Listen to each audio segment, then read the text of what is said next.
guys, so the topic I'm going to be talking about today is classical conditioning. So let's go back to the roots of classical conditioning, to the father, Ivan Pavlov.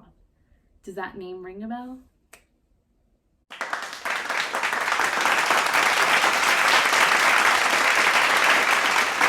In the early 1900s, he accidentally discovered classical conditioning while conducting an experiment about digestion. Pavlov already predicted that the dogs would salivate in response to the food being placed in front of them, but he found that they would also start salivating whenever they heard footsteps of Pavlov's assistant bringing them food. After this discovery, he devoted the rest of his life to studying this type of learning. Before we can look at his experiment, we have to understand the meaning of classical conditioning. According to our book, it is a type of learning in which one learns to link two or more stimuli and anticipate events. In other words, it is a learning procedure which links a biological response and a previously neutral stimulus. Before classical conditioning takes place, there is an unconditioned stimulus that produces an unconditioned response. In Pavlov's case, the unconditioned stimulus was the food and the unconditioned response was the salivation. During classical conditioning, the unconditional stimulus is paired with a neutral stimulus. In Pavlov's study, it was a bell ringing. After conditioning has occurred, the neutral stimulus produces a conditioned response and now becomes a conditioned stimulus. There is another type of conditioning that is related to classical conditioning. It is higher order conditioning.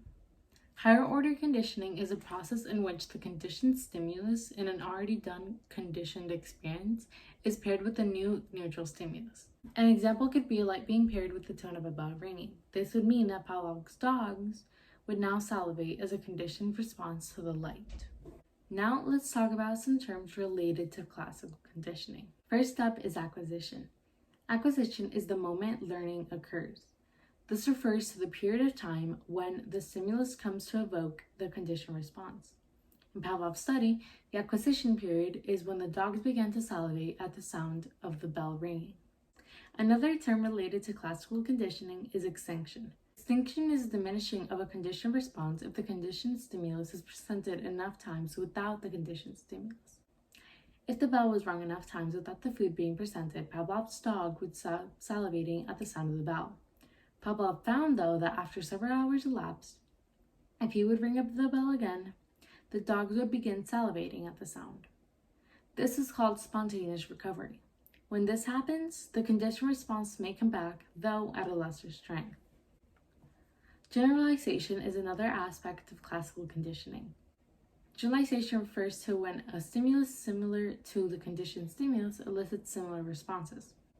Pavlov and his students found that a dog conditioned to the sound of one tone also responded to the sound of a different tone that wasn't paired with food originally. Discrimination is the opposite of generalization, since discrimination refers to the different treatment of two similar stimuli. The original dogs in Pavlov's experiment salivated to the sound of the bell, but not to the sound of the whistle. Learned helplessness is another term related to classical conditioning. It is when a person feels hopelessness and passive resignation. It learns when it is unable to escape repeated aversive events. Martin Seligman first discovered this when he strapped dogs in a harness in which they could not move in and gave them repeated shocks. The dogs were later placed in a situation in which they could escape the shocks.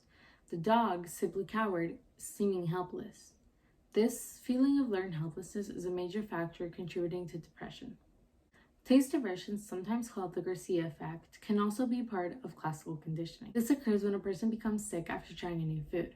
They might attribute that sickness to the new food and therefore avoid that food, no matter of other experiences. John Garcia discovered this after an experiment where he showed that rats would avoid certain foods after being exposed to radiation that made them vomit. An example of this would be the story Mr. Dunlop told us about when he was younger and loved Eggos. After eating spoiled Eggos that made him throw up, he simply avoided eating Eggos altogether. Let's talk about an application of classical conditioning. John B. Watson had an idea that human emotions are mainly a bundle of conditioned responses. Watson and Rosalie Rayner wanted to find out if fear could be classically conditioned. They worked with 11-month-old Douglas Merritt, who they named Little Albert.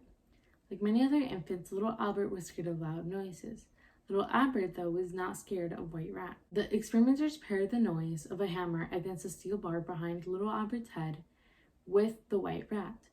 After conditioning took place, Albert began to burst into tears at the sight of a white rat, and 5 days later began to generalize stimuli such as rabbits, dogs, and a steel-skin coat, but did not generalize to familiar objects such as toys. Rayner and Watson were unable to attempt to eliminate the infant's conditioned fear, and Douglas sadly died at the age of 6 from hydrocephalus.